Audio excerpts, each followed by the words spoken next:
Back in Birmingham for more of the coverage of the NCAA Indoor Championships qualifying day. Next event on the track, 2 heats of the women's 60-meter hurdles. Brian Rollins, now McNeil, Olympic champion in Rio, has those records.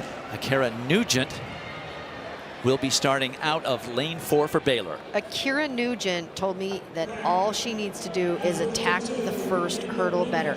She said, my first 3 steps from takeoff have to be better. I was watching her warm up yesterday, and she is so quick in between the hurdles. If there is one race that you want to watch on the finals, it is the 60-meter hurdles. It is the first time in history there are 8 women under 8 seconds, and that is one of them. That is Aaliyah Armstrong. She's got a personal best of 781, which is #2 in collegiate history.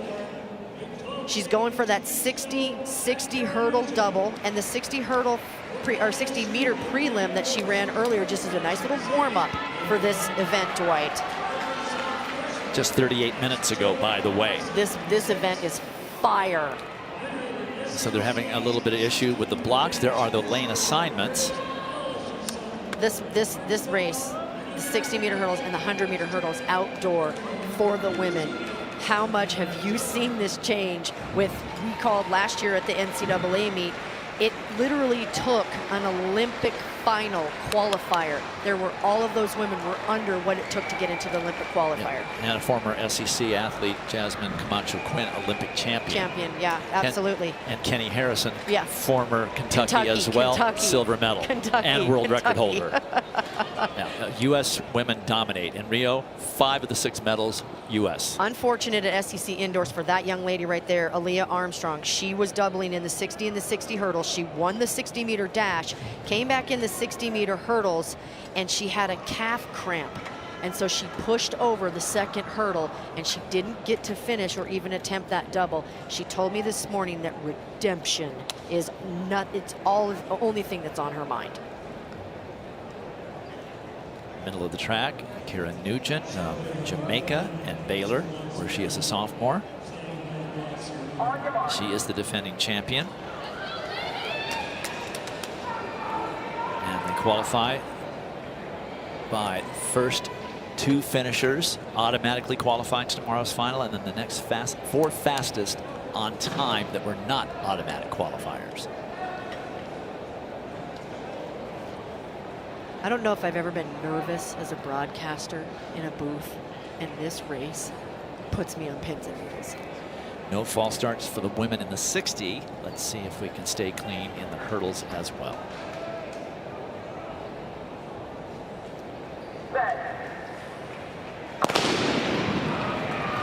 Good start for Armstrong in 7. Also for Jasmine Jones of USC in 3. Here comes Armstrong. It's Armstrong and Jones, followed Jones of Southern Cal, followed by Jones of Central Florida. But it's the top 2 that automatically qualify. 786 for Armstrong. She had a really nice dip at the line off of not a great start. Jasmine Jones from USC got a 6 start right there in the middle of the track. Jones in the white top, yellow bottom. She got a great start. But look at Armstrong all the way out on the left. She just comes into the picture last minute and closes so strong. She said, I've got to run better to the line, and that's exactly what she did. Desai Freeman of Arkansas went down in the middle of the race, so does not advance. There is Armstrong. She won the heat 786, so she's in both finals. Her teammate Leah Phillips has a bubble 4th place finish, 8 seconds flat. Actually not a bubble, she's sort of in the middle of the time qualifier. She got a good shot of making it through with 8 flat. And then Kayla Robinson of Texas A&M, she's got 8:02 in 5th. So they will be watching this second heat very closely, but the top 2 are automatically through. That's Armstrong and Jasmine Jones of USC.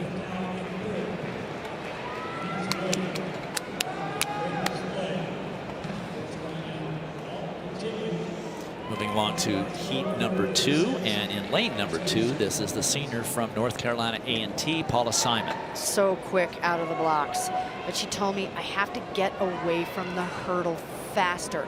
And how you do that is the lead leg. You can't float. When you get away from the hurdle, you've got to have those touchdown times really, really quick and then sprint in between. So she said her touchdowns between 1 and 2 have to be fast, but this young lady in lane 5, 786. Third best in the country, and she is 6th best in the world. She is 5'3". That's to her advantage. When you are shorter in a hurdle race, your lead leg can go quicker. When you're taller, the lead leg tends to get a little long. Stark told me I just have to keep my head down in those first 3 steps. Gail Devers, the great 100-meter Olympic champion, as well as a great hurdler, world champion hurdler, was 5'3". Yep. By the way, that first heat, winner by Armstrong, second fastest semi-meet time in history behind only the world record holder. Grace Stark has a little bit of a hook lead leg. She doesn't extend it all the way down. So did Devers. Devers had that little hook lead leg, but she had that great dip at the end. And in a 60, you have to run off of that last hurdle so quick. You can't have any relaxation time. You have to run through the line and dip. Grace Stark also ran 7:10 in the 60 meters earlier to qualify. Her and Alia Armstrong, the 2 women to do that coveted 60-60 double. The only other woman that we've seen, Dwight, do that in our time is Micaiah Briscoe at LSU. So Stark will be in the middle of the track, 4th from the left. Paula Salmon of North Carolina A&T, lane 2, 2nd from the right. Watch for her to get a great start.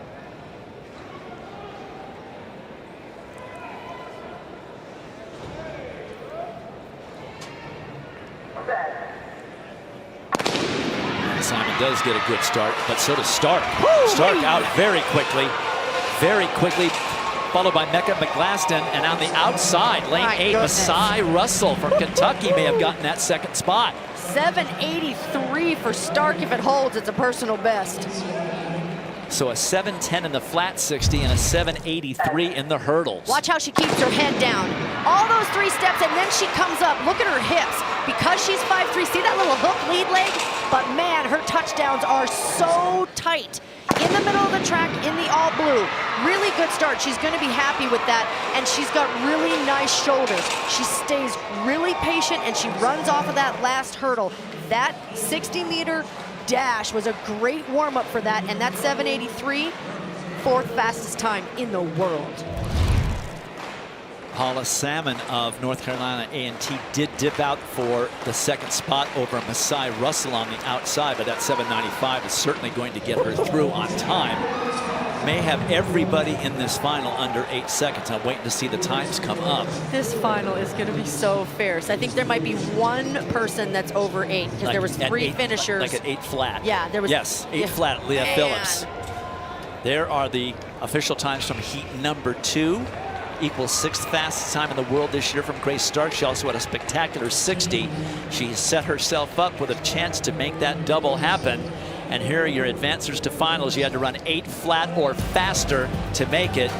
2 from LSU, 2 from USC. It's going to be a hot one in the 60 hurdles tomorrow.